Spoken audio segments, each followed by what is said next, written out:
if you just die. Everything will be mine. Those words, cold as the waves at midnight, they still echo in my chest like a wound that never quite closes. Picture it, the deck of a family yacht, ocean stretching forever, champagne glasses clinking under the stars. And right when I thought I had finally earned a place among them, that's when betrayal shoved me overboard, literally. But let me back up. My name's Danielle Carter. And at 29, I was the CEO of a booming real estate tech firm in Chicago. I wasn't born into silk sheets or country club brunches. My parents worked factory lines and late-night diners, their hands rough, their backs bent, but their spirits unbreakable. They raised me on grit, not inheritance. Every dollar I made came from nights buried in code days, fighting to be heard in boardrooms that didn't want me there. And yet, despite all that, I married into the Hawthorne family. Old Boston money. Portraits on the wall, country estates, summer trips on their prized yacht called the Serafina. That boat wasn't just wood and steel, it was their crown jewel, their floating cathedral to heritage. And me, I wasn't exactly welcomed into the congregation. You know how people smile at you while quietly erasing you? That was my life with them. My suggestions at family dinners got dismissed as too modern. My mom's recipes were called exotic and quietly pushed to the end of the table. Pictures cropped, stories stolen. They loved my husband Adam, but me, I was tolerated. Here's the kicker. 2 years ago, when their fortune nearly collapsed in a scandal, that yacht was headed for the auction block. And guess who secretly saved it? Yeah, me. I wired over $500,000 from my company earnings through a trust, no credit taken, just to preserve what Adam loved so dearly. I told myself love meant sacrifice, even if it meant paying for my own exclusion. But then one night in Chicago, I got the email, "Your reservation for the Hawthorne Heritage Voyage has been reassigned." Reassigned to a celebrity chef of all people. When I opened Instagram, there was my sister-in-law, Victoria, champagne in hand, caption dripping with pure traditions and hashtags about old money legacy. The comments from cousins were just as sharp, keeping it classic, proud of our bloodline. That's when it hit me. I'd been funding my own erasure. I confronted Adam that night. He came home from his engineering job, dust on his boots, looking tired, but still handsome in that way that once made me melt. I held up my phone, voice shaking. "Did you know about this?" He sighed. Vic said there were space issues. The chef would add elegance, keep things traditional. I laughed, a bitter, hollow sound. Traditional. On a yacht I paid for, with my money, to save your family. He rubbed his neck, avoiding my eyes. "Don't make this into something it's not, Danny. Vic means well. She's just keeping the harmony." Harmony. That was code. Code for keeping me on the outside. My chest burned with betrayal, not just from Victoria, but from Adam's silence. That night I dug through my bank records, $500,000 in transfers, dock fees, insurance, fuel. Proof of everything I'd given. And then I noticed irregularities. Funds routed strangely through the yacht's accounts. Maintenance logs that didn't line up. My gut said Victoria's polished pearls weren't as clean as she pretended. I called my best friend Marisa. She's Italian-American, bold as fire, never one to hold her tongue. I told her everything. She leaned close to her webcam, eyes blazing. "That woman's always hated you. Thanksgiving, remember? She forgot your mom's dish, then claimed it clashed with tradition. This isn't just jealousy. It's about keeping you out. But I've heard things too. She's been meeting lawyers, trying to put the yacht in a family trust, saying you manipulated the purchase. Manipulated, wormed my way in, words soaked in prejudice. Marissa wasn't done. A cousin of hers at a law firm slipped her something footage of Victoria at a cafe whispering to a lawyer. We need to lock the yacht under the family trust. She used her money to infiltrate. Can't let her dilute our legacy. Legacy. Infiltrate. As if my success, my blackness, my difference made me a contaminant. My stomach turned, but my resolve hardened. I wasn't just excluded anymore. I was being erased. So I booked a flight to Miami, where the yacht was docked. Packed light, phone, laptop, bank records, all of it. Adam kept calling. I ignored him. I needed to see it with my own eyes. When I got there, the marina was alive, dockhands yelling, sun blazing, the smell of salt everywhere.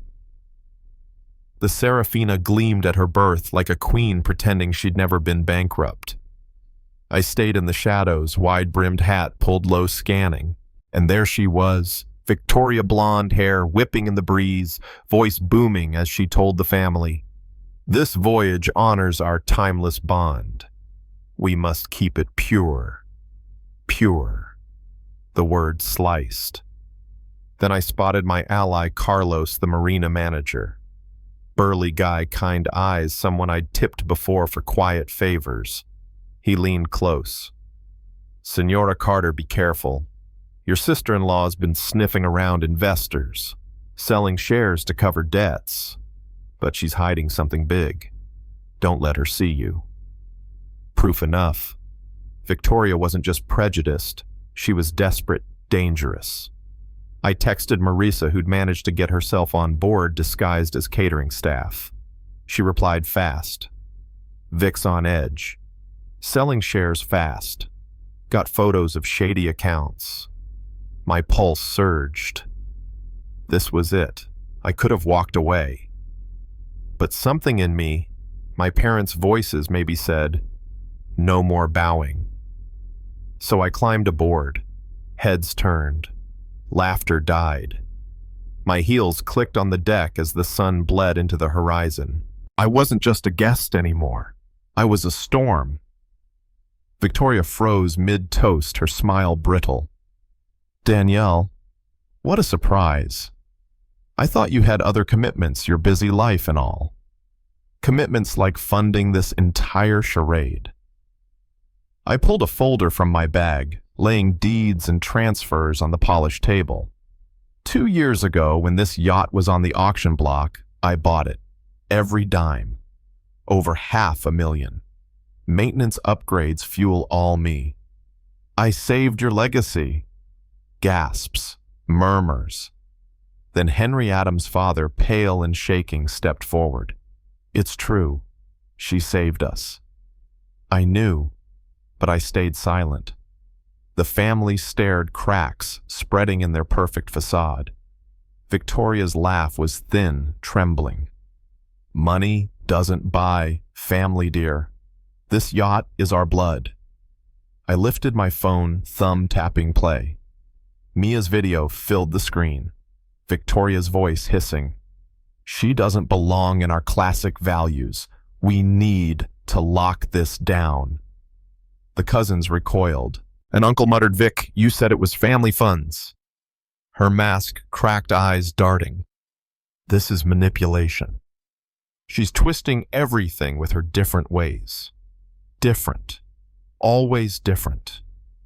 You mean my ways that earned success when your so-called heritage was drowning in debt? My ways that saved your name while you were siphoning money into secret accounts? The deck shook as a wave crashed. Chaos erupted. And in the confusion, Victoria's desperation boiled over. She leaned close, eyes venomous. "If you just die, everything will be mine." And then her hands shoved hard. The railing gave way to sky, then sea. The cold swallowed me whole. My lungs seized my limbs, flailed darkness closing in. I thought, this is it. This is how they erase me. But through the blur came a spotlight, a motorboat, and Marissa's voice fierce cutting through the waves. "Hold on, Danny." She and Carlos pulled me out, water burning my throat as I coughed life back into my body. Marisa held up her phone, dripping but triumphant. Got her on video. The shove, the threat, all of it. Back on the yacht, the family's horror was palpable. Adam's face drained of blood. "Victoria, what did you do?" She stammered, tears mixing with sea spray. I just wanted to protect us." She made me feel small. I stole to keep us afloat, hid behind tradition because I couldn't match her. Her confessions spilled like rot from a cracked wall. Harbor Patrol closed in sirens echoing over the water. They bound her wrists, dragging her off. Silence hung heavy.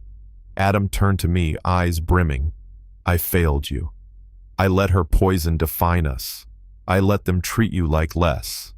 I'm sorry." His words stung, but I wasn't ready to forgive.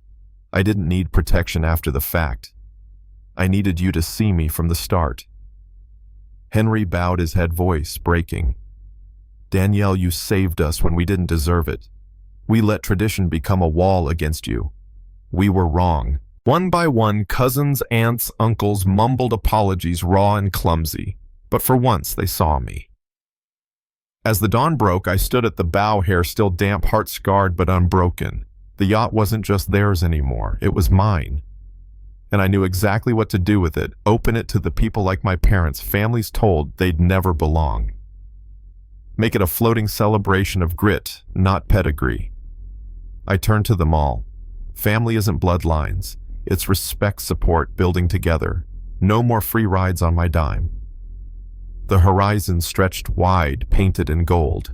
For the first time, I felt like I wasn't climbing their walls anymore. I was building my own. So, what do you think? Was Victoria just a criminal hiding behind heritage, or was she a product of a system that worships old money and fears self-made success? And tell me, have you ever been erased, overlooked, or pushed aside, only to come back stronger? Drop your thoughts below. Let's talk about it. Because in the end, family isn't what you inherit. It's what you choose to build.